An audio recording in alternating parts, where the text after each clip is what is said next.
من الشیطان الرجیم بسم اللہ الرحمن الرحیم۔ رمضان کے روزے اگر بیماری کی وجہ سے چھوٹ جائیں تو ان کی قضا کا ایک ذرا سا الگ مسئلہ ہے۔ اگر وہ پیش نظر رہے تو بیماری کی وجہ سے چھوٹے ہوئے روزوں کی قضا کرنے میں ذرا آسانی ہو جائے گی۔ اصول یہ ہے کہ اگر کوئی شخص ایک ماہ رمضان بیمار رہتا ہے اور فرض کیجئے کہ وہ 4-5 دن بیمار رہتا ہے تو یقیناً اس کو رمضان کے بعد ان روزوں کی قضا کرنی ہے جتنی بیماری کی وجہ سے اس نے چھوڑے۔ لیکن اگر کوئی شخص زیادہ عرصے تک بیمار رہتا ہے، 4 سال 5 سال، مثلا اس کو السر کی بیماری ہے، شوگر کا کوئی ایسا بڑا خاص قسم کا مسئلہ ہے، یا کوئی ایسی بیماری ہے کہ جس کی وجہ سے وہ 4-5 سال تک مسلسل بیمار رہا اور بیماری کی وجہ سے نہ رمضان میں روزے رکھ سکا نہ رمضان کے بعد ان کی قضا کر سکا، تو اس کا ایک کلیہ ہے جو پیش نظر رکھا جائے تو بڑی آسانی ہو جائے گی، اپنے لیے بھی اور مرنے والوں کے لیے بھی۔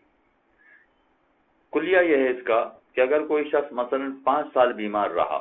اب ہم اس کی ایک مثال بنا لیں، مثلا کوئی شخص 2012 میں بیمار پڑ گیا تھا اور اس کے رمضان کے روزے نہیں رکھ سکا، پھر 2013، 2014، پھر 2015، پھر 2016، اس طرح سے 5 سال مسلسل بیمار رہا، اور اس طرح سے بیمار رہا کہ رمضان کے بعد بھی اس کی صحت روزہ رکھنے کے قابل نہیں تھی، اجازت نہیں تھی، صحت اجازت نہیں دیتی تھی کہ وہ روزے کی قضا کرے۔ ہاں، یہ بات ضرور ہے کہ اگر فرض کریں کہ وہ ایک ایک روزہ بھی قضا کر کے رکھ سکتا ہے تو یقیناً اس کو روزے کی قضا کرنا چاہیے۔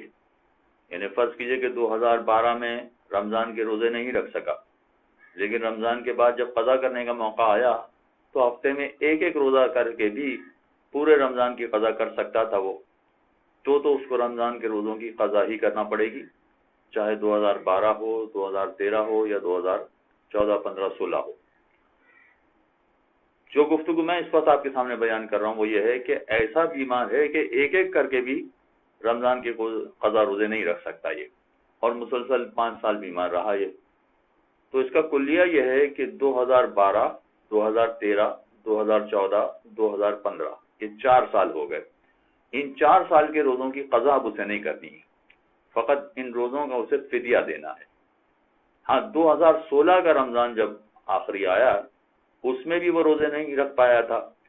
لیکن 2017 کے رمضان سے پہلے اگر وہ روزہ رکھنے کے قابل بن گیا ہے تو ایسی صورت میں اس کو قضا کرنا پڑے گی۔ 2016 کے روزوں کی قضا فقط کرنی ہے اس کو۔ 2012، 13، 14، 15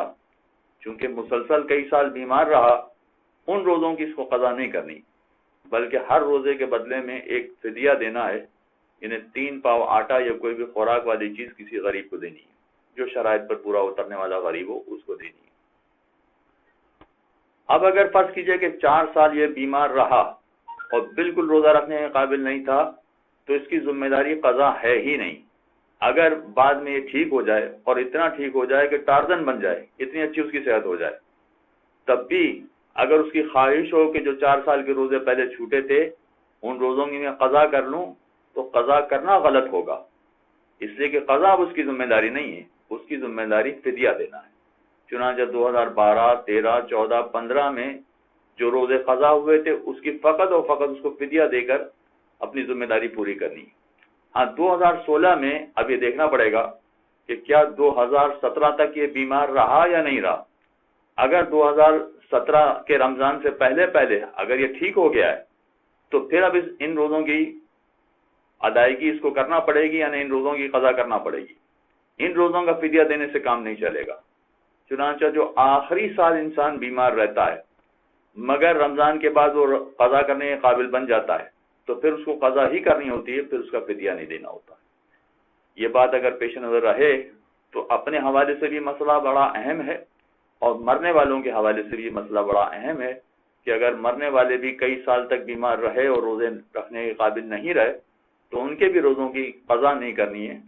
فقط ان کا فدیہ ادا کر دینا کافی ہے۔ وصلی اللہ علیہ